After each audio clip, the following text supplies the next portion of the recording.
E para eu poder ler aqui também os slides. Boa noite, meus irmãos, a paz do Senhor. Que impactante ver a igreja lotada de homem. Muito bonito de ver. Olha para o lado, olha para trás quem está na frente. Olha o tanto de homem, de varão de Deus. Igual o pastor Glaico fala, testosterona pura. Testosterona ungida. Isso. Glória a Deus pela vida de cada um, cada pastor, cada liderança, cada homem que se propôs a estar aqui. Meus irmãos, e é um desafio muito grande estar aqui no meu lugar. É um desafio tremendo. Pregar para vocês, só de expor a palavra é um desafio grande, uma responsabilidade grande. Agora, expor num intercâmbio de homens, falando sobre desafios para homens, é um desafio tremendo, porque temos diversas experiências aqui. Temos diversos homens muito mais experientes que eu, os homens aqui que têm filhos mais velhos que eu, que já têm netos da minha idade, eu tenho 36 anos.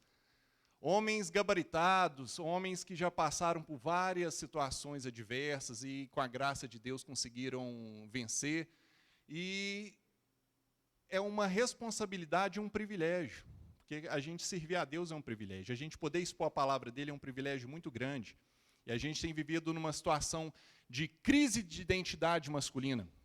A gente tem vivido numa realidade onde que os homens não estão sabendo mais ser homens. Os homens hoje não sabem mais ser homens, ou então sabem, mas por causa da sociedade, do politicamente correto, tem medo. Hoje, se você falar com o seu menino, eu sou pai de 2 meninas, então eu não tenho essa experiência, nunca vou ter. Mas se você falar para o seu menino assim, ó, vira homem, menino, daí não é coisa de homem, não. Dependendo de quem estiver do seu lado, ó, pode falar isso, não. Ó, menino, ó, não veste rosa, não brinca de boneca, não usa maquiagem. Dependendo de quem estiver do seu lado, vai falar, você não pode falar isso, não. A sociedade está de cabeça para baixo. A gente vive num caos. As famílias vivem um caos. A gente vê os políticos tentando, de um lado ou de outro, resolver. Na maioria das vezes, eles atrapalham. A gente vê os sociólogos estudando para tentar explicar o que está acontecendo na sociedade. A gente vê a polícia, os policiais esforçando ao máximo para tentar manter a segurança, só que está difícil. Mas esse caos, ele é reflexo da negligência que o mundo está tendo para com as famílias. Todo o caos que nós estamos vivendo é negligência para com as famílias, e o homem tem um papel primordial, essencial na família. Você quer destruir uma sociedade? Começa a minar a família. Para destruir a família, começa a minar o homem. E isso está acontecendo de uma forma tão evidente, tão clara, tão no nosso nariz, debaixo do nosso nariz, muitas vezes a gente está deixando passar sem fazer nada. Aí você pode falar assim, Fabrício, mas uma família só faz a diferença? Sim, porque tudo de bom e de ruim acontece dentro de casa. Aí você junta pequenas experiências ruins dentro de casa com outras muitas outras experiências ruins e temos um mundo no caos, temos a catástrofe que nós estamos vivendo. Tudo é culpa da negligência com a família. E o homem tem vivido de uma forma irresponsável para com suas responsabilidades, principalmente dentro da sua casa. Nós, homens, muitas vezes temos vivido de forma irresponsável. O resultado disso tudo é o quê? O caos. O resultado disso tudo é o quê? Essa tragédia, essa falta de testosterona na sociedade, ou então, quando tem essa testosterona, uma testosterona não bíblica, uma testosterona violenta, uma testosterona autoritária, déspota. Não é isso que Jesus nos ensinou. Não é isso que a Bíblia nos ensinou. E hoje nós vamos falar sobre esse desafio. Nós temos vários desafios como homens, e o objetivo hoje é tratar sobre alguns. E começando o intercâmbio, temos a chamada. O pastor Anderson me lembrou que dia 12/8 vai ser na Batista Logos. 5/8. Então, 5/8 vai ser na Batista Logos. Então, irmãos, essa bênção que está acontecendo aqui vai acontecer na Batista Logos, se Deus quiser. Nós seremos muito abençoados. Hoje, nós vamos tratar sobre desafios. E para iniciarmos a exposição, para iniciarmos o texto, eu queria convidar os irmãos a abrirem 1 Reis 2. Vamos ler um verso apenas. E depois vamos pegar outros exemplos da Bíblia. Hoje é uma pregação temática.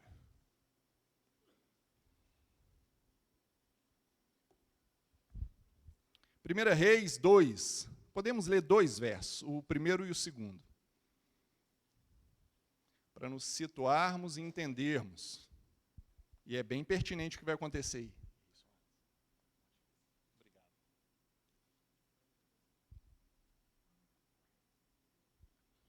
Os irmãos já abriram?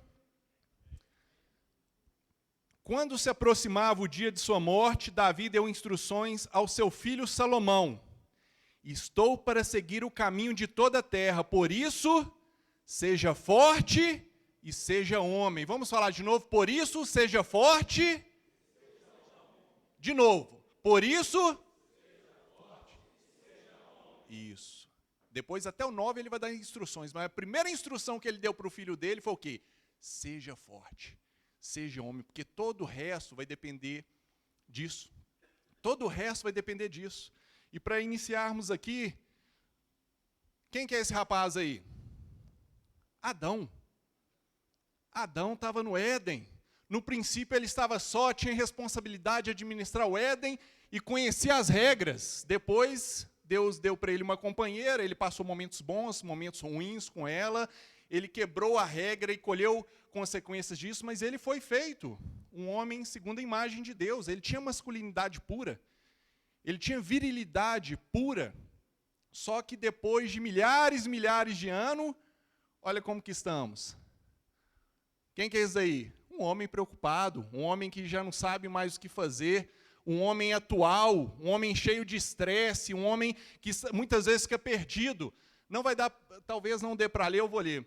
Hoje está diferente. O homem está vivendo 7 anos menos que a mulher. Já viu aqueles memezinhos? Por que os homens vivem menos que as mulheres? O homem vive menos que a mulher, morrendo 2 vezes mais de ataque cardíaco, sendo 2 vezes mais atingido por doenças de fígado, cometendo 5 vezes mais suicídios. Nas prisões, entre 10 detentos, 9 são homens, meus irmãos. O homem está vivendo dessa forma. Começou bonito com Adão, perfeito, a masculinidade, a pureza, a saúde, mas hoje a realidade é essa. E outro fato marca a atualidade. Os homens vivem hoje uma profunda crise de identidade. Os homens não sabem mais como agir como homens. E uma das culpas disso é que, o politicamente correto, sabe o que o politicamente correto fala? Ele fala que o homem ético é aquele que é vegano, não come carne, que é pró-abortista, a favor da ideologia de gênero, etc. É aquele homem que é contra armas, ele combate a violência com um sinalzinho de paz e amor, ou então postando frases no Instagram.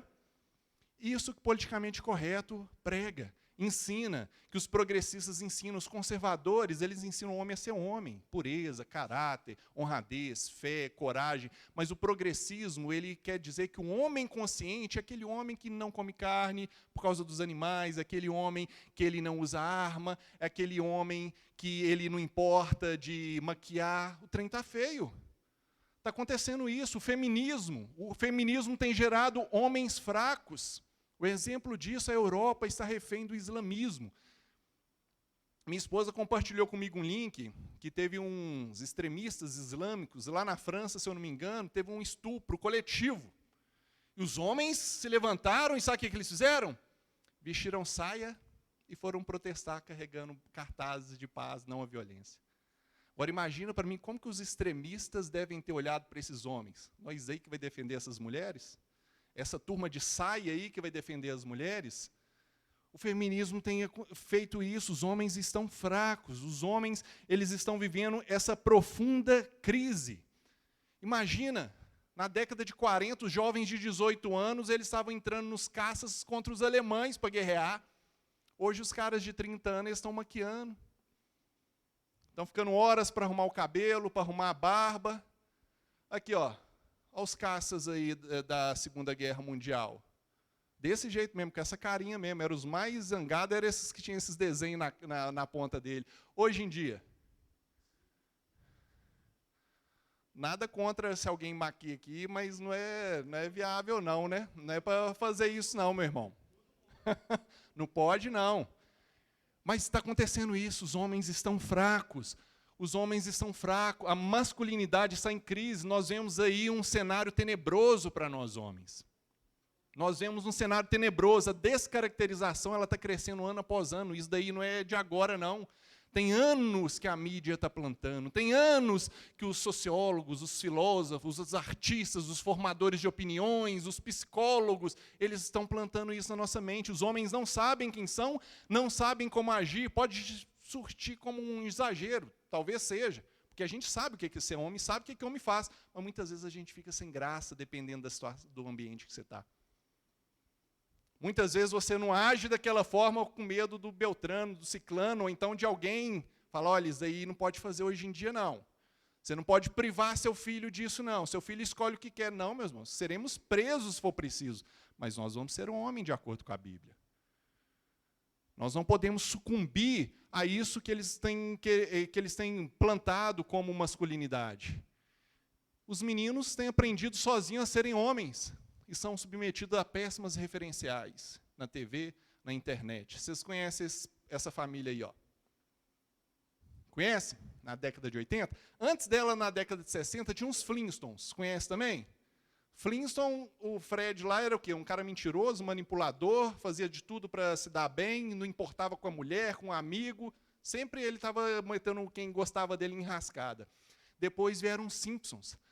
E o que os Simpsons prega? De uma forma cômica, ela prega a decadência da masculinidade do chefe de família. Esse daí, ó, o chefe de família. É o homem. E é desse jeito mesmo, de cueca, com a latinha de cerveja, alcoólatra, bêbado. É isso daí que as crianças crescem assistindo, que nós, dependendo da geração, cresceu assistindo. É cômico, mas está minando o papel de autoridade. A gente vê o Homer só entrando em lascada, preguiçoso, ele não gosta de trabalhar, só faz coisa errada. Quando você vê a esposa dele que tenta consertar as bagunças, o reflexo dele é o filho dele também, que sempre fica de castigo na escola, só faz coisa errada. A menina, que é a menina certa, a filha dele mais velha, é ela que tenta ajudar. E cadê o homem? O papel do homem está minado, e os meninos estão aprendendo com isso. Essa mentalidade que vem prevalecendo de trocar os papéis, de tirar os papéis nas suas funções, a gente tem visto muitos homens omissos dentro da sua casa. E a mulher tem pego esse papel. Sobre essa brecha, sobre essa lacuna, a mulher ela é colocada nesse papel de líder de casa, mesmo contra a sua vontade. A gente tem visto uma geração frustrada. Meninos frustrados, irritados, mulheres frustradas com seus maridos, homens irritados, usando sua masculinidade para outra coisa. E a falta de boas referências tem gerado essa geração. Olha como que é. Falta de referências. Eu sou de 87, então eu peguei o MacGyver, não tanto. Daqui é o MacGyver, né? Agora, quem não pegou aqui o Arnold Schwarzenegger? O Rambo, gente, o Rambo ele matava 300 tiros, nenhum acertava nele. Ele sozinho ele matava o exército todo. O cara ia para o meio da floresta, vinha helicóptero, vinha tudo, não conseguia, ele dava um jeito de sair. Então, os meninos antes queriam ser o quê? O Rambo. Eu quero ser o exterminador do futuro. Eu quero é pegar a arma, eu quero é isso. Agora, hoje em dia, Justin, esse cara que eu não sei quem que é, mas deve ser um funkeiro, um rapper. Tá morto já? Aí, ó, não sabia. Esse daqui, ó, quem conhece? Se você não conhece, seu filho conhece. Felipe Neto, isso mesmo. É um dos caras mais influentes para os jovens aí que só ensina coisa errada. E o irmão dele ensina para as crianças. Aí seu filho está mexendo no YouTube, sem supervisão, no celular, muito provável ele está vendo esse cara aqui, ó, arrotando besteira, falando um tanto de besteira. Oi? Agora os homens mais velhos vão ficar sabendo por causa da política. Ele está envolvido na política aí, vai ajudar o Lula, para você ver quem que é o corpo aí que vai ajudar o Lula. Então, meus irmãos, falta de referência. Quando a gente compra alguma coisa, quando você vai na casa de alguém, normalmente você fala o quê? Meu amigo, qual que é a referência, não é? Olha, eu moro aqui perto da Araújo, da Érico Veríssimo, para a pessoa não ficar perdida, correto? o GPS está menos isso, mas antigamente tinha muito mais referência. Agora imagina, se você ficar perdido, sem referência no trânsito, você vai dar o quê? Volta por 1 hora, você vai ficar perdido 2 horas. Agora imagina você ficar perdido na vida por 10 anos. Imagina você ficar sem referência na vida por 20 anos, por 30 anos. Meus irmãos, nesse período, os homens estão constituindo família, estão gerando filhos, estão falindo empresas. Testosterona, ela é uma bomba atômica se ela não souber ser direcionada. Os homens juntos, eles constroem prédios, eles constroem cidades, mas os homens juntos destroem muitas coisas boas. E a falta de referência.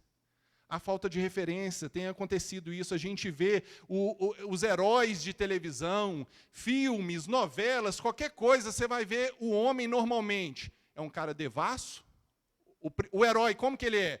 Meninão, é um cara imaturo, irresponsável, é um cara sexualmente promíscuo, não é isso? Você querendo ou não, é o referencial de autoridade que nossos filhos vão assistir na TV. Gostemos ou não, são referenciais de autoridade que muitas crianças, muitos meninos estão crescendo e estão aprendendo com eles. Nossos filhos estão sendo bombardeados por isso. Está faltando referência masculina. Até dentro da igreja, muitas vezes, falta referência masculina. Uma década atrás, década de 90, Diante do Trono, não é? É. Final de 90. Muitos homens, qual que era a referência de pessoa de Deus para ele? Muitos jovens. Ana Paula Valadão. Verdade. Aí você vê os jovens, muitos jovens cantando igual a Ana Paula Valadão, orando igual a Ana Paula Valadão, chorando, querendo dançar, por causa que o ministério de dança do Diante do Trono foi muito sucesso, porque faltava referência. A gente precisa de referência. A falta de referência masculina, ela gera 2 coisas. A meninização e a feminilização do homem. O homem começa a ser imaturo. A gente vê os psicólogos falando que a adolescência agora vai até 20 e poucos anos. Já ouvi falar até 27, posso estar errado. Até 27 anos o cara é adolescente. 27 anos nossos avós já estavam no 5º filho, ou no 10º. O cara já estava trabalhando, já tinha montado empresa, quebrado 1, 2, já tinha montado outra. Hoje não, é adolescente, está na casa do pai ainda, não quer nem sair, não quer casar. E uma das marcas da masculinidade, são 3 marcas da real masculinidade. A primeira dela é a independência financeira, a segunda é o matrimônio e a terceira é a paternidade. Agora, vamos pegando aqui. Hoje em dia, os jovens estão querendo sair da casa do pai? Não. Então, a independência financeira, que antes, com 16 anos, o menino já está morando, indo para São Paulo, já está fazendo tudo, hoje não tem mais. Matrimônio. Os jovens querem casar hoje? Não, 30, 35 anos, 40 anos, não está nem pensando em casar, é uma marca de masculinidade. Paternidade, o povo está querendo ter filho hoje? Não. Hoje em dia tem cachorro. Fazendo e deixando irresponsável. Hoje em dia tem muito pai de pet.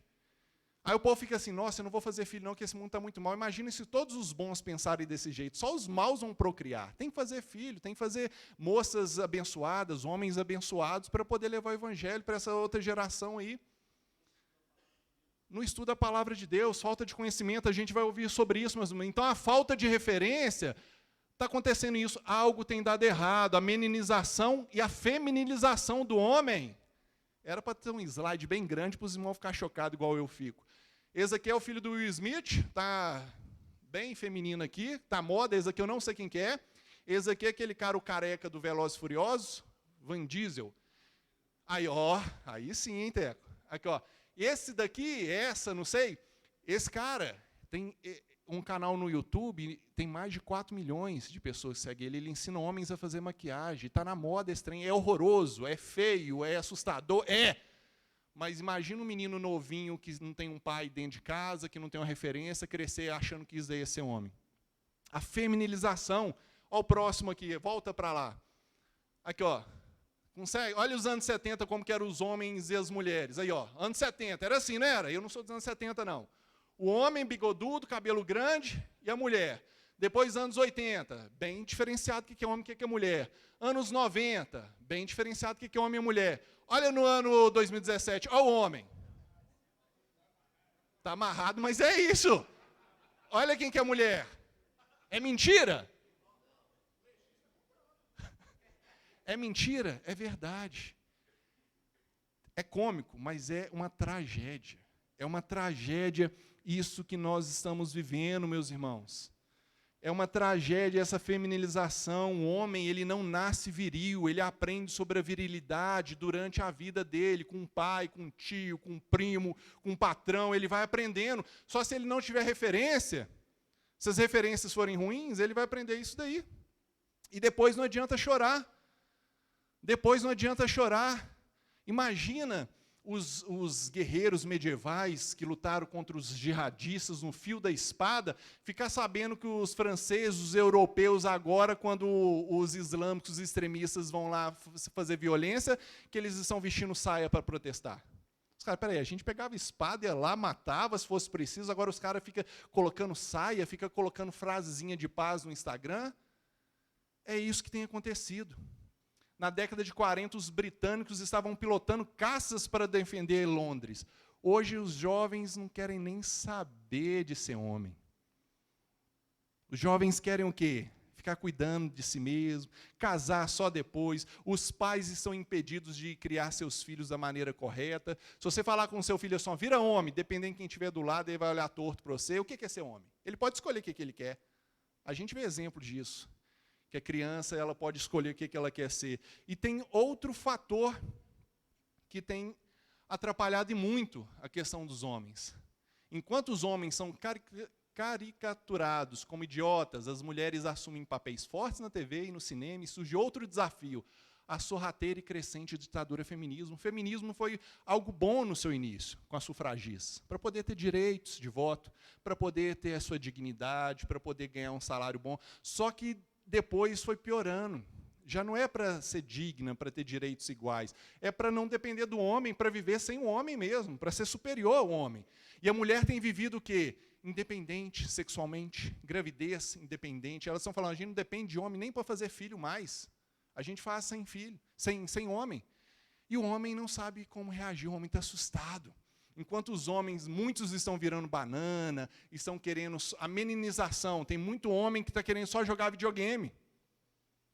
Não quer nem saber de mais nada, quer ficar num quarto jogando videogame, aí você vê que esse cara casado com 40, 50 anos, o cara gasta uns 20 mil lá arrumando fone, cadeira, computador, e não quer nem saber da esposa dele. Ele prefere ficar no videogame do que ficar com a esposa. Então, o que tem acontecido? Falta de referência, meninização, feminização, as mulheres estão pegando papéis importantes, cada vez você vê mulher pegando autoridade, posto de autoridade nas empresas, posto de autoridade no governo, mulheres que estão assumindo papéis que eram dos homens. Por quê? O homem não tem exercido o seu papel. O homem está assustado com isso. Tem outra questão também tem atrapalhado muito, a destradicionalização da sociedade. Esse Anthony Giddens, ele é um sociólogo inglês, que ele fala que uma das causas dessa sociedade fraca que a gente tem vivido é porque a sociedade ela está acabando com as tradições. Os homens estão implodindo, estão explodindo, estão vandalizando as tradições, e a tradição é importante. Sabe por quê? Ele diz que a tradição, ela vem do hábito. Você está acostumado a fazer algo de uma tal forma, você está acostumado a cuidar do seu filho, a educá-lo de tal forma, e você já sabe o resultado disso, porque seu avô foi assim, seu tataravô foi assim, e essa previsibilidade nos dá segurança. Então, a tradição é importante. Igrejas têm muitas tradições, empresas têm tradições, a sua família, com certeza, tem tradições. As tradições são boas para nos dar segurança. Só que hoje, você quer dar notoriedade para uma pessoa, é só ela ir lá e destruir uma tradição no YouTube, que eles chamam de tabu. É só ele quebrar uma tradição, um tabu, que ele fica famoso. E a causa da sociedade ficar fraca desse jeito está aí. Uma das causas, por quê? Ela está vandalizando as tradições, e as coisas têm mudado de uma forma muito rápida, e isso gera insegurança para a gente. Quem tem filho pequeno aqui, com menos de 10 anos? Aí, ó, você sabe o que eu estou falando. Qual que é uma das nossas preocupações? Será que o mundo vai ser seguro para o meu filho? Não é? A gente sabe que não. A gente sabe que vai piorar, mas está mudando tão rápido que a coisa que antes a gente achava que ia demorar 30 anos para acontecer, está acontecendo em 5. Em 1 ano, eles vão lá e aprovam a lei, e você fica, não, meu Deus, eu achei que isso ia acontecer só nos meus netos. Já está acontecendo aqui para os meus filhos. Por quê? A mudança rápida, ela gera insegurança.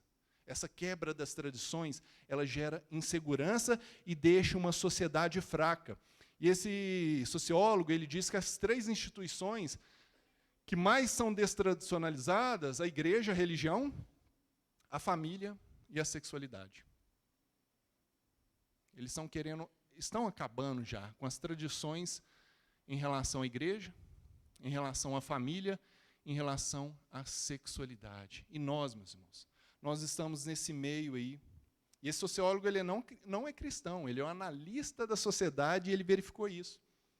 A nossa sociedade hoje é uma sociedade que tem muito mais conhecimento, muito mais condição financeira, tem muito mais informação, mas será que a gente vive melhor que há 100 anos atrás? Ah, Fabrício, a gente vive mais tempo, eu não falei isso. A gente vive melhor? Antigamente, nossos avós, tataravós, eles deitavam às 7, 8 horas da noite e acordavam às 5 da manhã revigorado, com energia para mais um dia inteiro na lavoura, na roça, não é? Hoje em dia, o homem moderno, ele não está conseguindo desligar e dormir. O homem moderno está deitando 3, 4 horas da manhã para acordar às 6. E isso durante 10, 15, 20, 30 anos, gerando o quê? Doenças físicas, transtornos emocionais. É mentira? É verdade. Será que vivemos melhores? Com essa evolução toda, com essa liberdade toda, com esse conhecimento todo, estamos vivendo pior, estamos com hábitos piores, estamos nos alimentando pior, estamos dormindo pior, estamos aprendendo diante de tanta informação, a gente não está conseguindo filtrar o que é bom. Isso é importante da gente saber, isso é importante. Como que o homem tem respondido a tudo isso, meus irmãos? A resposta dos homens, a nossa resposta muitas vezes, ela tem sido uma resposta muito ruim. Primeiro, afastando da educação dos filhos. Até o século XVIII, o menino, ele era educado por seus pais. Sabe o que aconteceu no século XVIII? Revolução Industrial. O homem saiu de casa para ir para as fábricas, deixando agora o filho com quem? Com a mãe. Antes, o menino era educado pelo pai, que era artesão, que era caçador. Aí o menino crescia vendo o pai, vendo o tio, vendo os primos, tinha aquela troca de experiência, a testosterona boa estava lá. Mas aí veio a Revolução Industrial e os homens foram levados às fábricas, e os meninos não têm mais a referência do pai. Muitos homens têm que trabalhar, e eu não estou falando que isso é errado, tem que trabalhar para matar os leões e levar sustento para casa. Mas muitos homens não veem mais os filhos. Sai de casa, eles estão dormindo, chega em casa, eles estão dormindo. E o menino está sem essa referência masculina. Outra coisa, os homens estão indiferentes às demandas das esposas. Muitas mulheres falam que os seus maridos parecem autistas emocionais. O que é isso? Eles não querem nem saber de nada. Eles chegam em casa, parece que eles estão no mundo da lua. Tem o pastor Cláudio Duarte, ele gosta de brincar falando que o homem tem a caixa do nada, a caixa do sexo, a caixa do esporte, que ele chega em casa, ele está na caixa do nada. Ele quer ficar pensando em nada. Mas tem homem que fica nessa caixa do nada o tempo todo. Ele não conversa com a esposa, ele não dá atenção para a esposa. Ele não está atento às demandas e necessidades da esposa. O que mais? Os homens estão agindo de forma imatura. Os homens estão consumindo mais drogas. Nunca se usou tanta maconha, tanta cocaína, nunca se usou tanto álcool, igual tem ocorrido. Os homens estão violentos. Quer uma amostra? Dirige seu carro. Quer uma amostra? Vai dirigir o carro. O sinal abre, os caras já estão buzinando. Se você não arrancar, o cara já está descendo do carro, caçando briga. Todo mundo estressado. E o que fazer? E o que fazer diante dessa sociedade? E o que fazer diante desse desafio, meus irmãos? É a pergunta que nós vamos tentar responder. Os guerreiros, os espartanos, 300... o texto que nós lemos: quando se aproximava o dia de sua morte, Davi deu instruções ao seu filho Salomão: estou para seguir o caminho de toda a terra, por isso seja forte e seja homem. Seja forte e seja homem, meu irmão. Esse é o livro Fabrini Viguier, que eu peguei como referência para poder fazer esse estudo temático. O que é ser homem? Ser homem não é perder o controle e agredir verbalmente ou fisicamente qualquer pessoa que pense diferente de você. Ser homem não é desrespeitar as opções e decisões alheias. Ser homem não é viver egoisticamente. Ser homem não é usar seu carro como uma arma. Ser homem não é maltratar os mais fracos. Ser homem não é ter sucesso a qualquer custo. Às vezes a pessoa acha que ele é homem porque ele é nervoso, porque ele teve sucesso. Não, não é dessa forma, não. Ou então você pode ter pensado: não, Fabrício, então eu estou tranquilo, porque eu não faço nada disso. Não. O desafio é muito maior. Aí, ó, mais um guerreiro. Ser homem, assumir seu papel, suas características, sua masculinidade, não importa quanto tempo passe. E nós temos vários desafios. Vários desafios. Hoje nós vamos tratar de alguns deles, os desafios do homem cristão na atualidade. O primeiro desafio que nós vamos tratar hoje, meus irmãos, é o desafio do homem consigo mesmo. Como que nós devemos lidar conosco, com seus grupos, seus amigos, colegas de trabalho, com seu trabalho, com sua família, com outras mulheres. E então teremos a conclusão. Essa é a proposta hoje, diante da introdução que nós vimos. O bicho está pegando.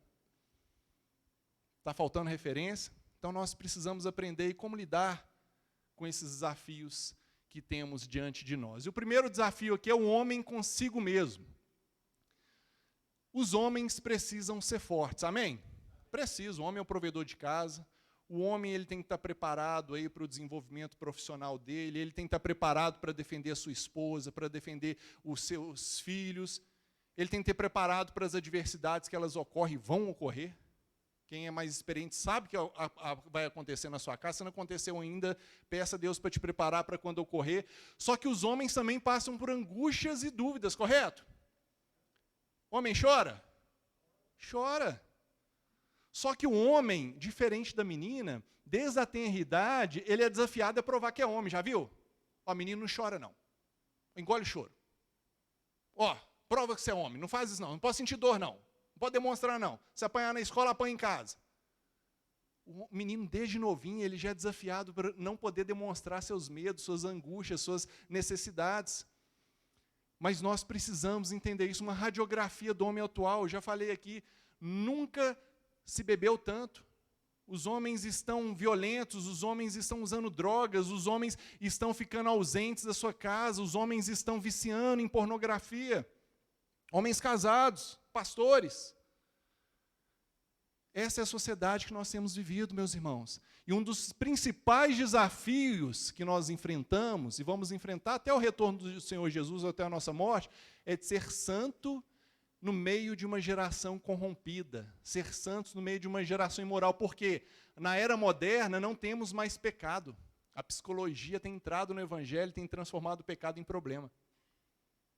Você chega para o psicólogo: olha, eu estou viciado em pornografia. Não, dê um problema, procura um terapeuta, não, dê pecado. Você tem que arrepender, você tem que mudar de vida, você tem que confessar. Pecado é diferente de problema. A gente sabe que a causa de todos os problemas são os pecados. Mas a psicologia, muitas vezes, tem tirado. O cara chega, um menino chega, eu tenho queda por outro menino. Aí o que muito da psicologia vai falar? Você quer ser feliz? Saia do armário, se liberte. Não é isso? Isso é um problema, vamos resolver esse problema. Olha, eu estou cansado da minha esposa. Deu um problema, divorcia. Casamento para quê? Não dá certo, cada um segue sua vida, é melhor assim, ninguém trata outro mal, é isso que tem ocorrido, meus irmãos. Santidade independente da circunstância. Nós temos exemplo bíblico de José. José é um jovem, um menininho, que desde da sua tenra idade, o pai dele já tinha predileção por ele, e ele foi crescendo com seus irmãos, com inveja dele. E com 17 anos, na sua adolescência, ele foi vendido para os escravos, foi vendido para lá. Ele saiu da sua terra, ele saiu do povo hebreu, ele saiu do povo que sabia do Deus de Isaac, o Deus de Abraão, Isaac e Jacó. Ele podia muito bem viver uma vida de transgressão sem ninguém pegar no pé dele, não podia? mas ele firmemente foi fiel a Deus, mesmo longe dos seus pais. Hoje, por muito pouco, homens têm usado desculpas esfarrapadas para poder ceder aos desejos da carne. José é um grande exemplo para a gente de santidade. José é um grande exemplo para a gente de como nós devemos nos portar, meus irmãos. Então, o primeiro desafio do homem é com ele mesmo.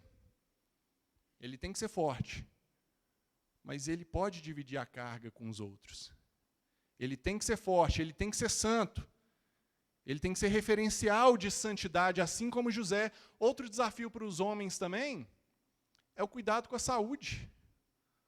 Nós, homens, mesmo por desde pequeno ter esse desafio de ser forte, de não chorar, a gente é muito omisso em relação ao cuidado com a saúde. Só eu ou todo mundo? A maioria dos homens, quando vai ver, não quer ir no médico, está sentindo dor, não, daí vai passar. Está sentindo incômodo, não, daí vai passar. Tanto que a saúde dos homens casados é melhor dos homens solteiros. Sabe por quê? Por causa da esposa que enche o saco do marido. Você vai no hospital, eu marquei já. Eu estou falando isso como exemplo meu, como exemplo do meu pai, que está aqui. Minha mãe, se o médico falar com ela, você tem que ir no médico 2 vezes por semana, ela vai no médico 2 vezes por semana. Meu pai fala que tem que ir 2 vezes por ano, ele vai de 5 anos. Não, está de boa, vai passar. Então, os homens têm esse desafio do cuidado consigo mesmo, cuidar da saúde. 68% dos óbitos são do sexo masculino. Homem vive 7 anos menos, morre 2 vezes mais de ataque cardíaco, 2 vezes mais de doença do fígado, comete mais suicídio, a gente viu isso. De cada 10 presos, 9 são homens. Então, meus irmãos, temos que cuidar. A saúde do homem casado é melhor que a do solteiro. Então, algumas dicas aqui. Tem um tempo de recreio durante o dia. Quem lembra do tempo de recreio na escola? A gente fala recreio, você lembra lá da época do ginásio, da escola, não é? Mas recreio vem do latim e significa restaurar, revigorar. Os homens trabalham 10, 12 horas por dia sem pausa. É preciso você dar uma pausa. É preciso você dar uma revigorada nas energias, meu irmão, porque o corpo é uma máquina, uma hora ele vai pifar. Uma hora vai dar um treco, aí você fala assim, eu não posso parar. Quando o bicho pegar, você vai ter que parar e vai ter que ir para o hospital, nem que seja na ambulância, na maca, mas você vai. E tudo vai acontecer do mesmo jeito. Então, tem um tempo de recreio durante um dia, um tempo para você poder revigorar suas forças. Tem um hobby, relaxe, pedale, nade, jogue bola, toque um instrumento. Ah, Fabrício, casado não tem tempo para isso, não. Incentive sua esposa para ter também. Aí vocês fazem junto. Isso é importante. Assuma a responsabilidade de cuidar de você mesmo. Meus irmãos, homem tem uma tendência natural de viciar. Ah, eu não sou viciado em droga, mas é viciado em jogo. É viciado em outras coisas. Em bingo, em qualquer coisa. Então, a gente precisa ter um hobby, a gente precisa ter um tempo, assuma a responsabilidade de cuidar de você mesmo, procure um médico, movimente-se e faça seu coração bater mais forte com saúde. Sabia que isso é ser homem? Isso é ser responsável? Porque você tem uma esposa que depende de você. Você tem filhos que dependem de você. E se você partir, você vai deixar eles. Então, você cuidar da sua saúde é uma forma de você ser responsável e amar a sua esposa, amar os seus entes queridos. E a gente precisa disso. Primeiro desafio, então, qual que é? O homem consigo mesmo. Nós somos fortes, precisamos ser fortes, mas só que nós também precisamos cuidar da saúde. Nós precisamos, o principal desafio que nós temos conosco mesmo é o quê? Guardar os nossos olhos. É ser puro no mundo sujo. É ser limpo no mundo pornô. Ser santo independente se a sua esposa está vendo, se o seu pastor está vendo. Esse é um desafio que nós precisamos. Amém? Ficou claro? Próximo desafio, homem com seus grupos. Todo mundo aqui tem parente, tem cunhado, tem tio, tem colega de serviço, tem amigo, e nós precisamos aprender a dividir a carga. Homens de verdade, amadurecidos, compreendem o que é levar as cargas um dos outros. Gálatas 6:2. A palavra em grego é um peso que pode ser insuportável. Às vezes um divórcio, uma enfermidade, uma situação que fugiu do seu controle, que está te esmagando. Você não precisa levar isso sozinho. Você precisa compartilhar com alguém. Você precisa, um homem maduro, ele sabe que ele pode se abrir com outro homem maduro, com um homem de Deus, um homem idôneo. Tem coisas que são fardos, porque cada um levará o seu próprio fardo, no verso 5. Aqui é outra palavra em grego que significa pesado, porém suportável. A gente poderia imaginar aí como se fosse carregando uma mochila, o casamento, o trabalho, a criação dos filhos. O homem maduro, ele tem que carregar a sua própria mochila. Só que o homem maduro, ele tem que compartilhar suas cargas. Porque se você não fizer isso, a pressão vai aumentando, aí você tende ao quê? A se isolar, aqui ó, pressão, você tende a se retrair, ficar isolado, com isso aumenta mais a pressão, e isso vai explodir ou uma doença, ou no homem agressivo, que não tem paciência com os filhos, não tem paciência com a esposa, não tem paciência com ninguém, sai cuspindo marimbondo para tudo quanto é lado. Por quê? Ele fica guardando tudo, fica guardando suas cargas. Então, meu irmão, homens de verdade ficam diante de homens de verdade e conseguem pedir e oferecer ajuda. Homem de verdade chora. Homem de verdade passa por momentos de dificuldade. Homens de verdade passam por momentos de dor. E é bom você ter outro homem de verdade, outro homem de Deus, para você poder compartilhar isso. Você não precisa ser esmagado. Você não precisa ser esmagado por causa disso. Segundo ponto que nós devemos, o desafio com os nossos amigos. Deus precisa ser levado a sério. A história de Acã, não, a maioria deve lembrar, Acã foi quem? Lembra de Josué? Vem lutar com Josué em Jericó? Só que logo depois de Jericó eles foram invadir Ai. Só que eles foram invadir, e Josué, olha, está de boa, está tranquilo, já fez a estratégia de guerra. Chegando lá, eles tiveram perna para quem tem, tiveram que correr, porque o povo de lá atacou, contra-atacou e matou hebreus. E Josué ficou sem saber, Deus, por quê? O Senhor está conosco, por que a gente perdeu? Eu fiz tudo certinho aqui, a gente teve que correr, o povo perseguiu a gente até a porta da cidade. Aí Deus falou, olha, vocês me desobedeceram, e eu não estarei com vocês enquanto o transgressor estiver aí no meio de vocês, e vocês não destruírem ele. Aí Josué lançou sorte, foi chegando numa tribo, foi chegando numa família, chegou nesse cara aí, ó, Acã. A instrução de Deus era clara, olha, vocês vão entrar na cidade, vão acabar com a cidade toda, vão deixar tudo para trás, não é para levar nada. Destrói tudo. Só que ele viu uma capa babilônica bonita. Ele viu alguns quilos de prata. Ele viu alguns quilos de ouro. Ele pensou assim, olha, eu vou esconder isso. Enterrou no acampamento dele. Só que a gente não esconde nada de Deus. E sabe o que aconteceu? Ele, família, os bois, os objetos roubados, tudo foi queimado. Por causa do erro de um cara, a sua família toda sofreu.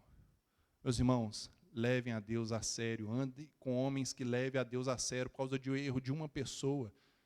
A gente tem outro exemplo aqui, Davi, o perigo da irresponsabilidade. Davi foi fazer o recenseamento do povo, segundo Samuel 24, Davi já velho, rico, forte, tudo resolvidinho. Aí vem aquela soberba, deixa eu contar o que eu tenho. Deixa eu fazer uma conta. Joabe falou, olha, não faz isso não, eu quero. Deus enviou uma praga, uma peste, 70 mil pessoas morreram por causa do erro de quantos homens? Davi errou, 70 mil pagaram com a vida. Acã errou, a família dele toda foi queimada. Então, meus irmãos, nós temos que viver aqui uma teologia da responsabilidade. Um erro de um homem pode prejudicar muitas pessoas. Olha como que a gente tem que andar com Deus certinho. Às vezes o seu erro está prejudicando, ou vai prejudicar sua esposa, seus filhos, seus amigos do trabalho, vai prejudicar a sua vizinhança toda, por causa do seu erro. Tome cuidado. Deus tem que ser levado a sério. Acã tinha visto os milagres de Deus, andou com Moisés, viu Josué atravessando o rio Jordão, viu as muralhas de Jericó caindo, e mesmo assim ele desobedeceu. Às vezes ele pensou, não tem nada demais, ninguém vai ficar sabendo. Quantas vezes nós temos escondido coisas, enterrado coisas na nossa casa, sem nossa esposa saber? Quantas vezes temos levado coisas que não eram para levar para casa? Aqui é a teologia da responsabilidade. Deus tem que ser levado a sério, meu irmão. Deus tem que ser levado a sério. A gente tem que tomar muito cuidado para não acontecer isso que aconteceu com os homens de Davi. Muitos homens hoje não sabem mais confessar pecados. Eles não confessam seus pecados mais diante de Deus, diante de outra pessoa. Tem escondido, e a gente precisa pedir perdão, a gente precisa ser responsável, nós precisamos ser livres do pecado, precisamos ser homens de Deus, homens sensatos, homens santos, para que a nossa família ela possa usufruir dessa santidade, dessa hombridade nossa. Tome cuidado, essa é a dica em relação do homem com seus grupos. Aqui outras dicas: mantenha firme a sua fidelidade a Deus e seus amigos. Aqui a gente pode pegar um exemplo de José, a gente está falando muito dele, e Potifar, Gênesis 39. Os irmãos lembram da história? José foi para a casa de Potifar, tudo era, ele podia tomar conta, menos a esposa. Ele era bonito, bem aparentado, tudo, jovem, a esposa afeiçoou dele, agarrou, ele teve que sair correndo. Potifar ficou sabendo, o que ele fez? Vai para a prisão. Mas os irmãos sabiam que por muito menos ele poderia ser morto? Muito menos. A prisão do povo lá do rei foi algo muito brando para José. Muito brando. E a gente pode inferir o quê? Potifar, ele sabia quem que era José, e ele sabia quem que era sua esposa. Ele podia matar José na hora. O quê? Você violou minha esposa? Morte. Mas ele mandou para uma prisão. Então, a gente tem que aprender o quê? Seja fiel com seus amigos.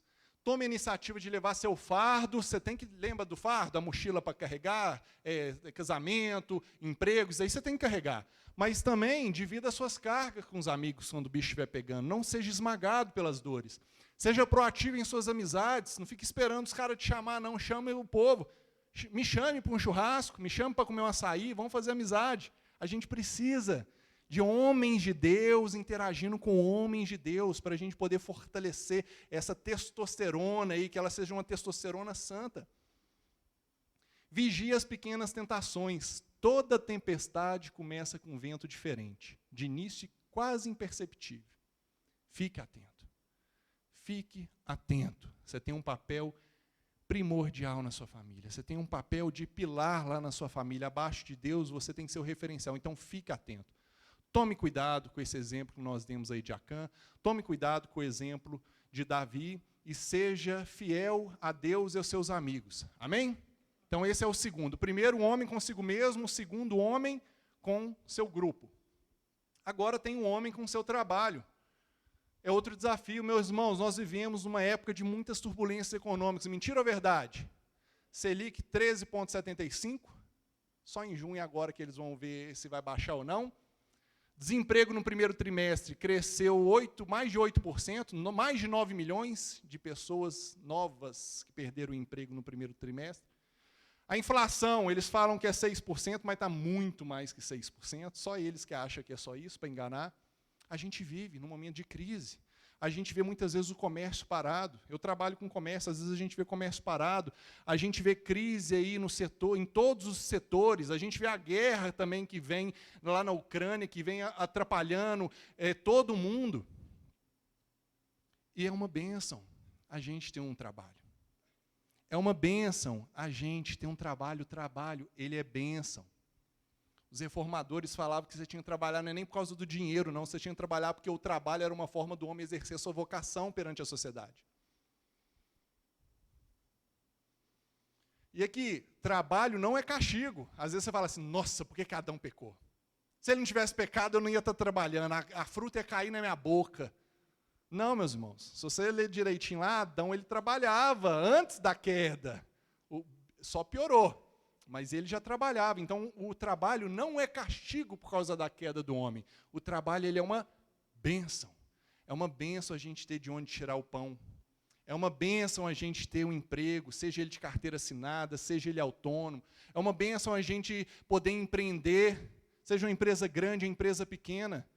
E a gente precisa entender isso. A Bíblia ela nos exorta como que a gente tem que agir lá em Efésios. Trabalhe com contentamento, glorifica a Deus. Efésios 6, 5 a 9 vai falar que vós, empregados, vocês têm que trabalhar como se fosse para o Senhor. Não fazendo só para o seu patrão ver, mas lembrando que Deus está vendo tudo. E vai falar, olha, vós, patrões, têm que agir da mesma forma, como se fosse para o Senhor, tratando seu empregado bem, justo. Então, meus irmãos, o trabalho, ele é uma dádiva. A gente poder trabalhar, isso é uma bênção, não é castigo. Então, o que a gente tem que fazer? Trabalhe sobre a supervisão de Jesus, igual José. José, meus irmãos, os irmãos conhecem a história, ele ficou só abaixo de Faraó. Ele tinha toda a autoridade lá, o povo tinha que pedir bênção para ele. Ele que coordenava o Egito todo, ele que controlava tudo, ele que administrava tudo. E os exemplos dele aqui, ele era ético, era honesto. Você não vai fazer coisa para tirar dinheiro do seu patrão, ou então você não vai ser desonesto para ganhar dinheiro a qualquer custo. Significa ser esforçado, fazer tudo com excelência. Preguiçoso, vai ter com a formiga. Crente não é preguiçoso, crente trabalha com excelência, porque ele está glorificando a Deus, exercendo a sua vocação, trabalhando. Trabalhar sob a supervisão de Jesus significa ter proatividade, fidelidade e lealdade. Outra questão, um trabalhador que é discípulo verdadeiro, ele vai ser um ótimo funcionário, ele vai ser um ótimo patrão. Não adianta a gente chegar aqui, cantar uma hora de louvor, levantar as mãos, falar glória a Deus, maranata, a hora vem o Senhor Jesus, e chegar todo dia atrasado no serviço. Sair cuspindo marimbondo para os funcionários, tudo, maltratando todo mundo, não sendo justo, não adianta. Então a melhor forma de você ser um bom funcionário é você ser um crente fiel. Se você é um crente fiel, você tem que ser um funcionário bom, porque Jesus, Ele é o nosso Salvador e Senhor, e isso engloba tudo. A sua família, sua vida acadêmica, sua vida profissional, e algumas dicas, então, para esse terceiro desafio, o homem com o seu trabalho. Entenda, trabalho é bênção, não é maldição, já vimos que não é consequência do castigo, da queda. Seja proativo, leal e dedicado, invista em você e na sua carreira. Não se entregue à autopiedade, não fique se acomodando, ó céus, ó vida, ninguém me chama para trabalhar, eu distribuí currículo, ninguém trabalha, eu comecei um negócio, não deu certo, eu vou ficar chorando, não tem espaço para isso. Faça seu serviço tão bem feito que você venha se tornar indispensável. É um jardineiro que as pessoas falam, olha, não tem jardineiro igual você não. É um marceneiro que o povo fala, olha, o seu espera até 6 meses aqui, porque você é o cara. É um pedreiro que o pessoal pague mais caro, porque você é muito bom, você é excelente naquilo que você faz. É um empresário, tudo que você for fazer, que você seja excelente. E assuma, Deus nos criou para o trabalho, e Ele não abençoa o preguiçoso. Então, meus irmãos, aqui nós vimos o terceiro desafio. O primeiro, o homem consigo mesmo. O segundo, o homem com seu grupo. O terceiro, o homem na sua relação de trabalho. E agora nós vamos para o quarto, muito importante também. O homem e a sua família. É um desafiaço, um desafio grande. É um neologismo? Um desafiaço. A gente inventa. Primeiro, atualizando o papel de marido. Efésios 5 vai falar, 5:25, homem tem que amar sua esposa como Cristo amou a igreja, se entregando por ela. E o homem, ele tem que amar sacrificialmente sua esposa de forma passiva e de forma ativa. Fabrício, não entendi passivo e ativo. Passivo é você suportar as fraquezas da sua esposa. É difícil ser casado, às vezes, com uma mulher melancólica, triste, mulher que sempre está triste, às vezes vários episódios deprimida, ou então com uma mulher muito crítica, que vê defeito em tudo que você faz. Já tem uns defeitos padrão, toalha em cima da cama, a tampa do vaso, tem uns defeitos padrão, mas tem mulher que parece que ela tem um olho biônico, que ela já começa a ver os defeitos tudo. É difícil, mas você tem que amar ela de forma passiva, você está suportando isso. Porque no momento do casamento, você sabia que ela era desse jeito. Só que no momento antes do casamento, normalmente a gente tem pouco tempo, então a gente mostra só as melhores partes, só as qualidades. Aí depois aquilo que estava maquiado é mostrado. Mas você tem que honrar a sua esposa, você tem que suportar isso. E amar a sua esposa de forma ativa é você sacrificar por ela. Passiva, você está suportando a sua esposa, o jeito dela, você está suportando a crítica, ou então ela é muito melancólica, ela é muito reclamona, você vai suportar isso, vai tratar ela bem, você não vai ser indiferente. E a forma ativa é você sacrificar por causa dela. Nós, homens, precisamos amar as mulheres, assim como Cristo amou a igreja. As mulheres, muitas vezes, não têm noção da submissão cristã, porque não tem homens que amam ela da forma bíblica. Que é fácil uma mulher ser submissa a um homem que ama ela como Cristo amou a igreja. Só que nós, muitas vezes, por aprendizado, por deseducação hereditária, a gente aprendeu de uma forma errada, como que é no casamento, e a gente colhe as consequências. Nós, homens, somos responsáveis pela provisão, da mesma forma que a mulher é responsável pela maternidade. Eu não estou falando que a mulher não pode trabalhar. Eu estou falando que, mesmo diante da dor, essa responsabilidade é sua. Ela pode trabalhar, te ajudar, mas a responsabilidade é sua, meu irmão. Nós, homens, somos responsáveis pela proteção física. Quando dá de madrugada, de noite, dá um barulho lá no terreiro da sua casa, quem que levanta para ir olhar?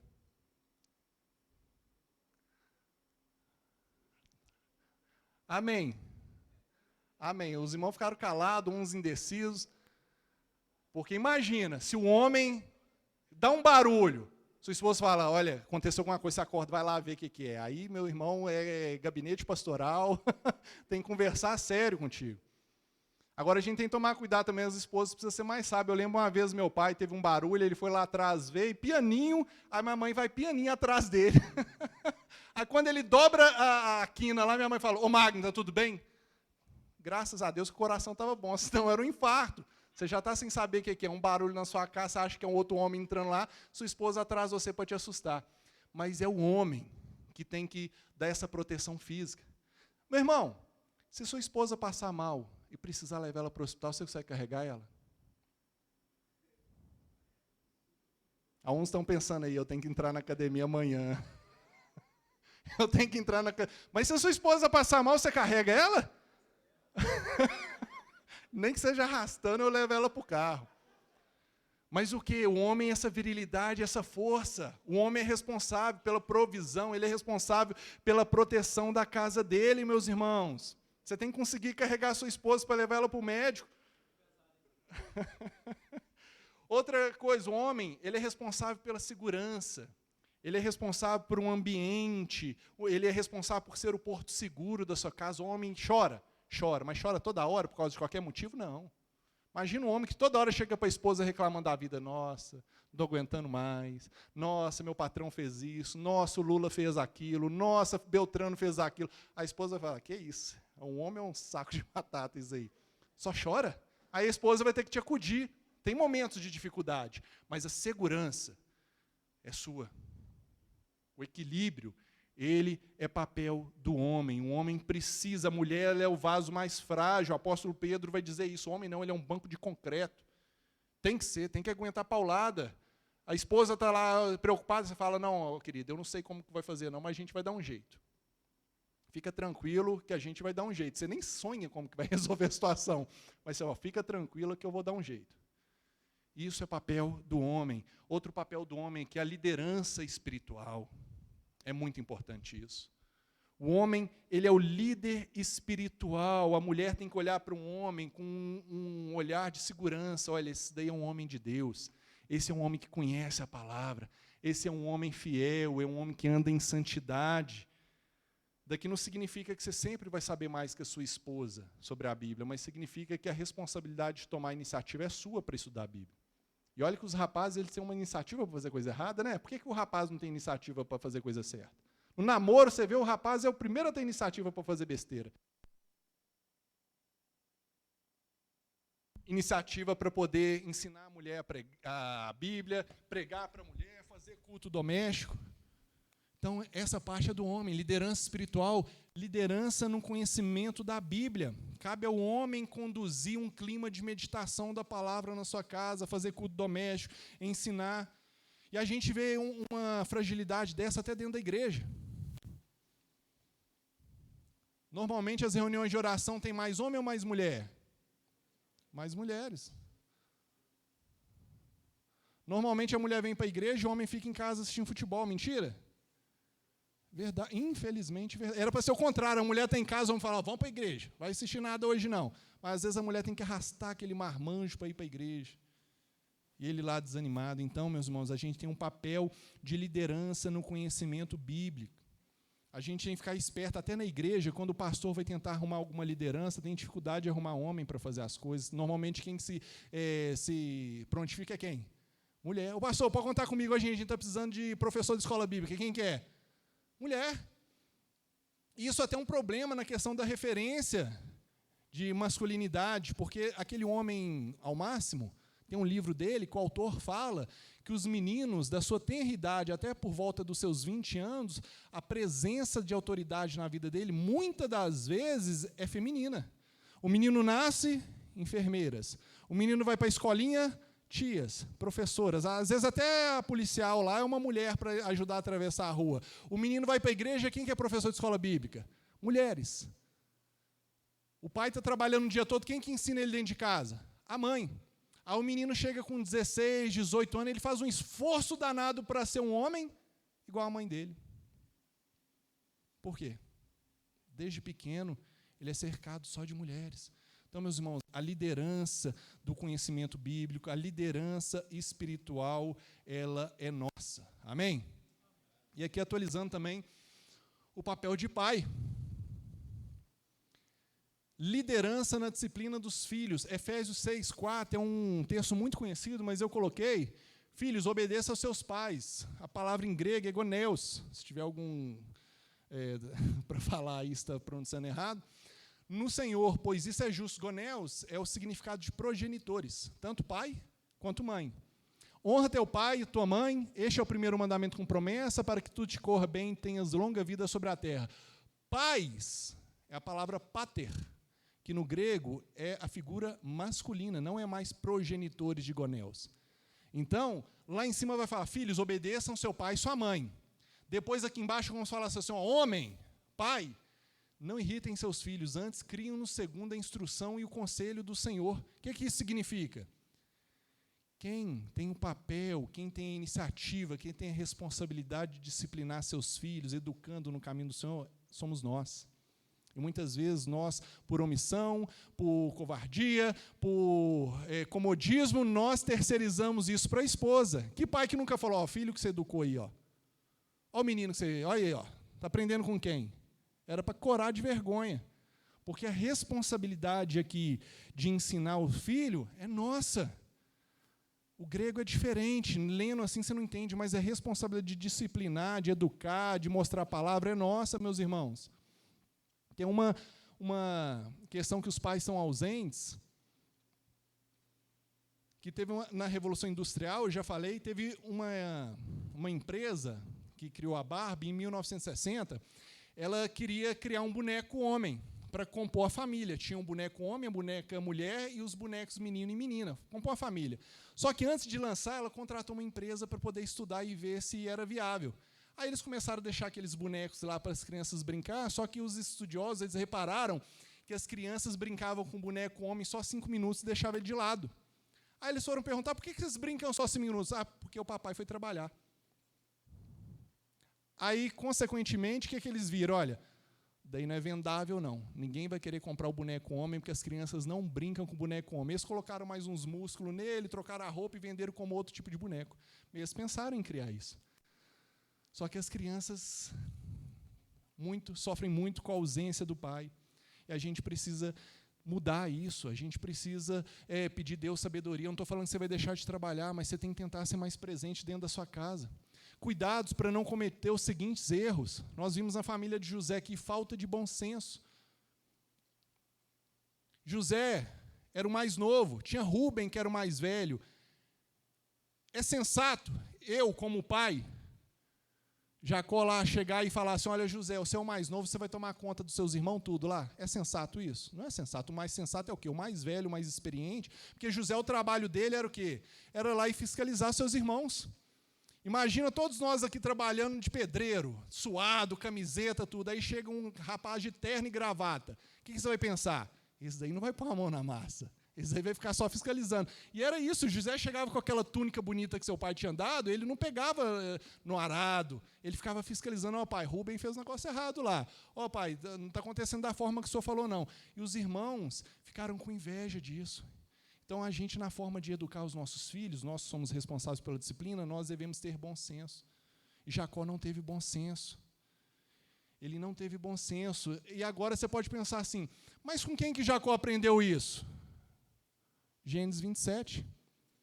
Lembra de Jacó e Esaú? a troca da primogenitura, aí na hora de ser abençoado, o que Rebeca fez? Ela ouviu lá pela porta, olha, seu pai vai abençoar Esaú, vem cá, eu vou arrumar um jeito aqui para você ficar peludo, eu vou fazer um prato gostoso para você dar para o seu pai. Ela mesmo deu o exemplo errado para o filho dela. E você acha que os irmãos não sabiam da história do pai e do tio, não? Todo mundo sabia da história, que Jacó tinha enganado Esaú, que os dois quase mataram um ao outro, que Rebeca ela não agiu da forma correta. Então, meus irmãos, tomamos cuidado para não faltar com bom senso na educação dos nossos filhos. E uns podem falar de maldição hereditária, não, é deseducação hereditária. Ele aprendeu vendo a mãe dele enganando e ele também não tinha bom senso para educar seus filhos. Às vezes fala assim, na minha família é maldição hereditária, as meninas tudo casa grávida. Não, meu irmão, começa a educar, põe horário para chegar, não deixa sair com qualquer um. Lá em casa todo mundo é alcoólatra. Não, você tem como mudar isso. Outra questão, falta de diálogo. A Bíblia vai falar, está escrito na Bíblia, que os irmãos tinham inveja de José e Jacó sabia disso e ele refletia sobre isso. Só que o que ele fez? Vou juntar todo mundo aqui, vamos resolver esse negócio. Ele fez isso? Ficou caladinho, 17 anos, sabendo que aquela inveja estava crescendo no meio da sua família e ele não conversou. A gente precisa conversar com os nossos filhos. Se você não conversar, o amigo dele na escola vai conversar. Se você não conversar, o aliciador vai conversar. Se você não conversar, alguém vai conversar e vai ensinar coisa errada para o seu filho e para a sua filha. Então, a gente precisa atualizar isso, a gente precisa conversar com os nossos filhos, com a nossa esposa. O bom diálogo, ele salva casamento. O bom diálogo, ele salva a relação entre pai e filho, meus irmãos. Outra questão, falta de temor a Deus. A gente aprende nessa família. Juntar aquele tanto de homem barbado lá, conhecedor de Deus, e matar o irmão, e depois vender o irmão, e chegar, contar a mentira para o pai, ver o pai sofrendo e ainda participar do luto do pai, é no mínimo falta de temor a Deus. Se fossem tementes a Deus, eles não iam fazer isso, não. Então, meus irmãos, nós precisamos ter bom senso, nós precisamos conversar e nós precisamos temer a Deus. Cada dia a gente precisa lutar mais pela nossa família, porque o mundo está feroz, Satanás está feroz lutando pelos seus filhos, lutando pela sua esposa, tentando acabar com você, corroendo as bases da sua masculinidade para destruir a sua família, e você tem que acordar para isso. Dicas. Aceite que a Bíblia é um manual de regra e prática que direciona o casamento criado por Deus para ser bom. Afaste de pessoas que não valorizam o casamento. Um homem casado que fica andando com outros homens que ficam fazendo piada sobre casamento. Casamento é loucura, você casou, não sei o quê, você é doido, tem que sair com outras mulheres, fica só com piada imoral, só com piada de duplo sentido. O homem de Deus não anda com esse tipo de homem. Seja paciente, gentil e carinhoso, mas não bobo. Você dialogar, você ser atencioso, não significa que você vai ser bobo e vai aceitar tudo que seu filho pedir, sua filha pedir, sua esposa pedir, não. Sempre guiado pela palavra, que é o nosso manual de regra, fé e prática. Caso tenha sido criado uma família disfuncional, use o passado ao seu favor. Fabrício, eu aprendi assim com meu pai. Use o que você aprendeu de errado com o seu pai, porque os anti-exemplos, eles também são importantes, assim como os exemplos. Eu aprendi, Fabrício, isso daqui só deu isso de errado. Então, olha, eu não vou fazer isso que eu aprendi de errado. Eu vou educar de uma forma diferente meus filhos. Esse é o desafio. O quarto desafio, o homem e a sua família. Esteja atento ao que ocorre em sua casa. Que nós, homens, sejamos barreiras contra o mal na nossa residência. Que você fique atento, peça a Deus sabedoria, peça a Deus discernimento, peça a Deus hombridade, peça a Deus virilidade, para que você possa ser a barreira contra o mal. Não só a barreira física, mas a barreira emocional, a barreira espiritual. Que o mal, o pecado, que ele esteja entrando na sua casa através da TV, da rede social, peça a Deus, que eu possa acabar com isso hoje, que eu acabe com isso, que eu controle a minha casa. Nós precisamos disso. Amém, meus irmãos? E o último aqui, que é um desafio para nós homens, é com outras mulheres.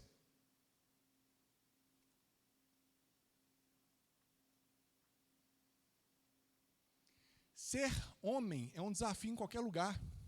Só que a questão da sexualidade, da intimidade, é uma das coisas mais desafiadoras para nós, sabia? Fuja da imoralidade sexual. Imoralidade na Bíblia, essa palavra sempre ela é para falar sobre todo tipo de pecado sexual. E nós precisamos fugir dela. A imoralidade tem crescido. Os banners, os pop-up pulando na tela do celular, os programas de TV, as séries de TV, tudo isso tem trazido sexualidade, sexo fácil, sem compromisso. A gente tem que tomar muito cuidado com isso. O sexo é bom? Os casados, o sexo é bom? Se você ficar calado é perigoso aí. O sexo é bom, só que o sexo pode ser bênção ou maldição. Sabia? Um exemplo disso, fogo. Fogo é bom ou fogo é ruim? Quem acha que o fogo é bom? Quem acha que o fogo é ruim? Quem não acha nada? A resposta certa. O fogo é bom ou ruim? Depende. Fogo no fogão é bom? Fogo na cortina é bom? O fogo na churrasqueira é bom? O fogo na televisão é bom? No carro é bom? Então, o que faz o fogo ser bom ou ruim? Ele está num ambiente controlado e ser utilizado de acordo com aquela utilidade que ele foi proposta. Da mesma forma, o sexo. O que faz o sexo ser bom? Ele está dentro do ambiente controlado, que no nosso caso a gente aprende que é o quê? O matrimônio, o casamento, e ele ser utilizado para a finalidade que Deus criou para o homem e a mulher poder usufruir do seu prazer. Então, meus irmãos, a gente tem que tomar cuidado. O sexo é bom, mas só que dentro do casamento. Nunca fora do casamento, nunca antes do casamento. A gente precisa aprender isso. Os pecados cometidos na área sexual são responsáveis por boa parte dos problemas que enfrentamos hoje como indivíduo, família e igreja. Os pecados cometidos na área sexual é responsável por boa parte dos problemas que nós enfrentamos como família, indivíduo e igreja. Divórcios são feitos. Famílias inteiras destruídas por causa da quebra do mandamento não adulterarás. E o pecado sexual, ele sempre, se os irmãos pegarem as listas de pecado na Bíblia, sempre ele está encabeçando a lista. Não é porque o pecado sexual é o pior pecado, porque tanto o mentiroso quanto o adúltero vão para o inferno se não arrependerem. Mas o pecado sexual, ele causa, as consequências dele são muitas vezes desastrosas demais. Um exemplo disso é o rei Davi. O exemplo do rei Davi, nós vimos isso. A pornografia é uma das piores doenças morais que nós temos no mundo, meus irmãos. A gente vê a mídia mostrando o sexo como algo banal, tem banalizado o sexo. Você lembra da destradicionalização? Igreja, família e sexualidade? E o homem, ele tem se rebelado contra Deus, a gente vê isso em Salmos 2, e o homem, ele tem deixado Deus de lado, para quê? Para poder viver a sua vida de pecado sem cobrança. Aí uma mulher não presta mais, eu quero duas. Ah, não, 2 mulheres já não está prestando mais não, quero 3. Ah, 3 mulheres não quer mais não, quero um casal. Ah, um casal não quero mais não, quero fazer uma coisa diferente. O homem não tem limite. Ele tem deixado Deus de lado, ele tem suprimido a verdade, Paulo vai falar em Romanos, tem colocado a verdade para baixo para poder viver injustiça, viver toda sorte de abominação. Meus irmãos, a pornografia é uma das piores doenças. Eu coloquei alguns dados no slide, não sei se vai dar para ler aí atrás, sobre a pornografia. Primeiro, começa com vício. A pessoa começa a assistir, depois ela começa a viciar e sentir falta daquilo. Depois começa a escalar, é o que eu falei. A pessoa já quer algo mais hardcore, ela já quer algo mais pesado, ela já quer algo mais inusitado, diferente. Depois, a perda da sensibilidade e compaixão. O homem não consegue olhar para uma mulher como se fosse a irmã dele, ele sempre olha para uma mulher como um objeto sexual. Toda mulher que ele olha, velha, nova, ele começa a reparar ela como se fosse um objeto sexual. Ele perde a sensibilidade, a compaixão pelo sexo oposto. Ai, Fabrício, por que você está falando isso? Aí depois vem a etapa da propensão a praticar aquilo que ele já está viciado, que ele já está vendo muito. Isso acontece com homens crentes. Isso acontece com pastores. O pastor Glaico uma vez citou, não falou quem, mas ele citou que tem pastores, e depois eu fui olhar, tem mesmo, que estão levando suas esposas para a casa de swing. Pastores. Pastores. Eu não estou falando de mundano, não. Pastores estão levando as esposas para casa de swing e eles começam a dar uma forma de tentar tirar aquele peso da consciência e fala assim, não, quando é consentido não é pecado, é traição se eu não deixar, mas se eu deixar não tem problema. Pastores, meus irmãos. Às vezes está mostrando assim, a pornografia, por que ele está falando disso para a gente? Homens cristãos, não. O diabo, ele é ardiloso e ele sabe, a sexualidade é uma área muito deslizante, é uma área muito tênue que a gente tem que tomar cuidado, senão a gente cai. Eu peguei uma pesquisa aqui, 50% dos homens casados acessam conteúdo pornô com regularidade. Entre eles, 36% acreditam que deveria haver menos, mas não consideram a prática pecaminosa. Sabiam que tem muitos homens crentes, casados, que assistem pornografia com a esposa para apimentar a relação? É pecado. Pecado gravíssimo. E ele não sabe a consequência que ele vai colher ou já está colhendo. Entre eles, 36% acredita que não é pecaminoso. Dentre os entrevistados, apenas 18% acredita que é viciado. É igual quem fuma. Ele sempre liberta quando ele quiser, mas está viciado.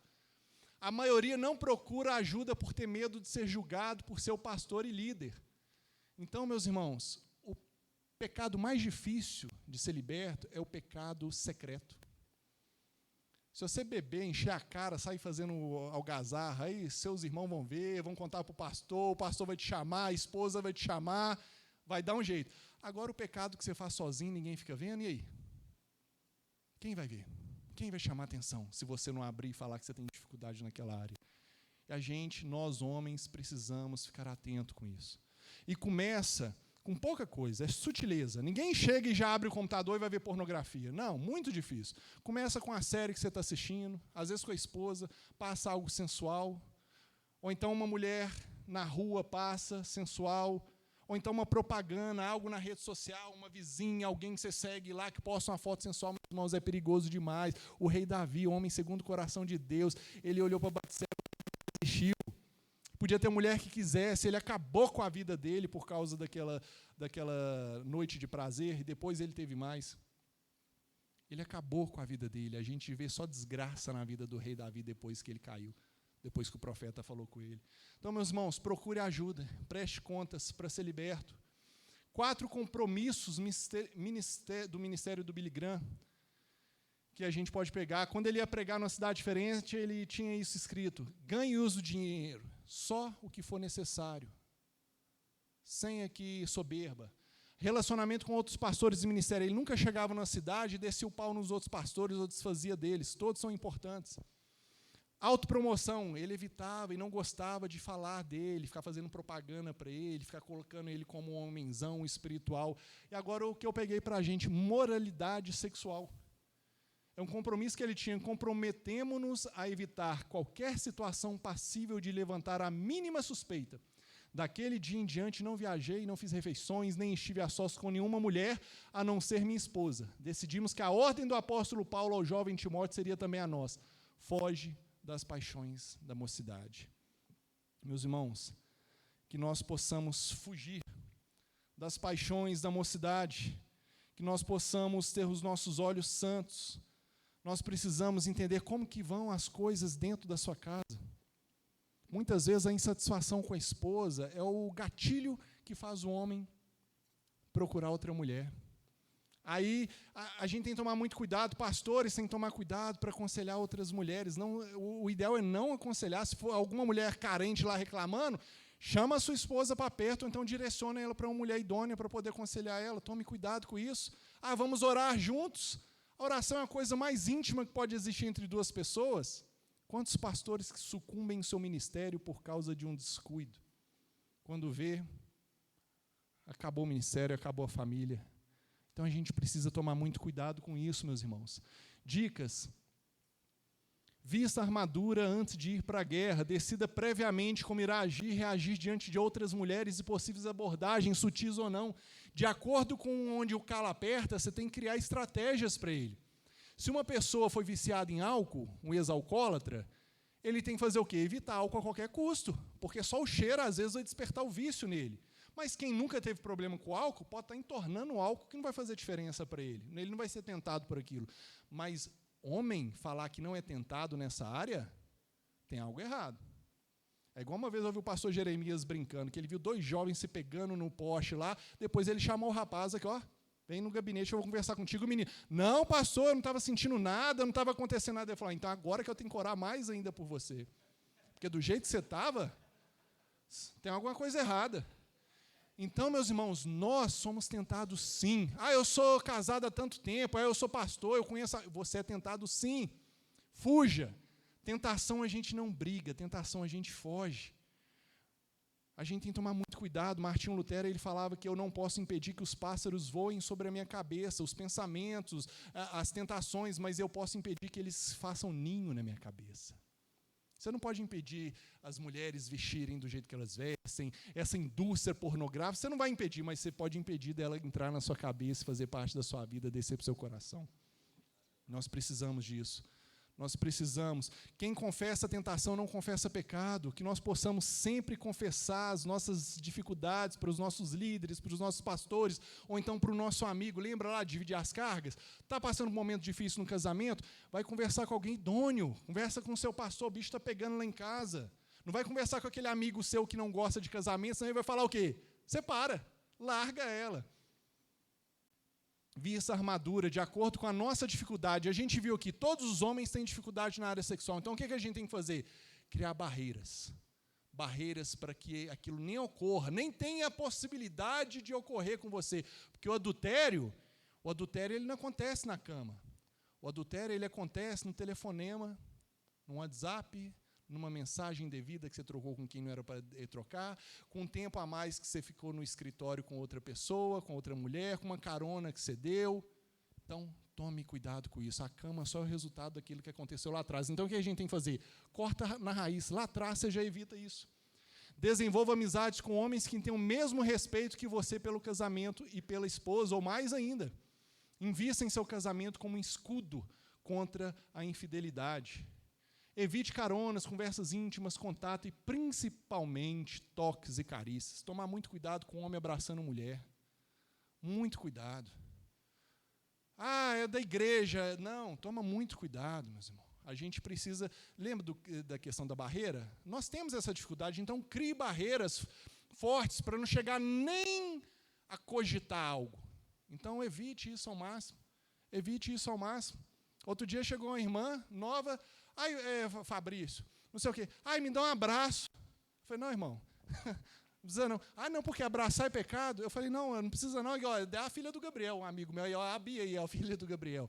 Corre, porque você dá um abraço sem nada, aí depois você está dando outro abraço, aí depois, quando vê, você já está aconselhando, quando vê, a casa cai e não tem mais retorno, não tem mais volta. Vai colher as consequências igual o rei Davi.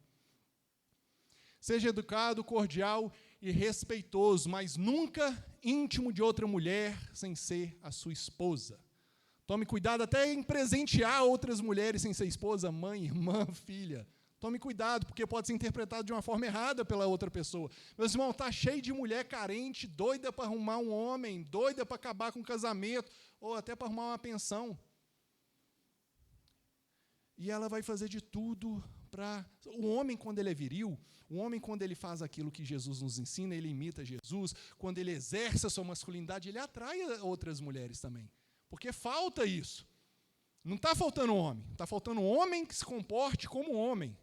E quando um homem se comporta como homem, isso atrai outras mulheres, a gente tem que ficar atento e fugir disso, criar barreiras para impedir qualquer tempo de tentação, qualquer oportunidade para o diabo poder destruir o nosso casamento. Amém? Então, meus irmãos, chegando no final, a conclusão. Um homem não mostra seu valor pela forma como desfruta suas conquistas, mas sim pela maneira como ele enfrenta os seus desafios. E a gente tem muito. Nós vimos aqui que temos muitos desafios. Nós temos desafios conosco mesmo, nós temos desafios com o nosso trabalho, nós temos desafio com a nossa família, nós temos desafios em relação a como comportar nesse mundo sexualizado. Mas nós temos o exemplo do homem perfeito. Nós temos exemplo do homem, do melhor homem, daquele homem que pode ser referencial para todos nós, que é Jesus Cristo. que nós possamos nos espelhar no melhor homem, no homem 100% puro, homem que em tudo foi tentado, mas nunca caiu, que é o Senhor Jesus. Um homem que sabia atrair as pessoas, as crianças, as prostitutas iam até ele, os homens maus, quando chegavam para ele, ele não se acovardava.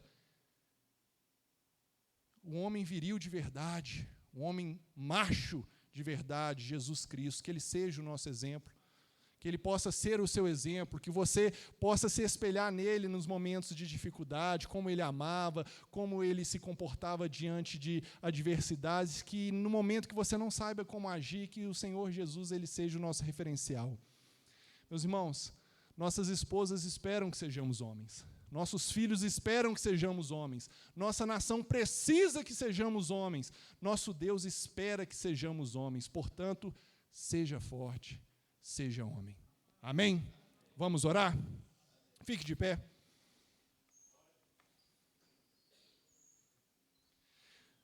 Deus,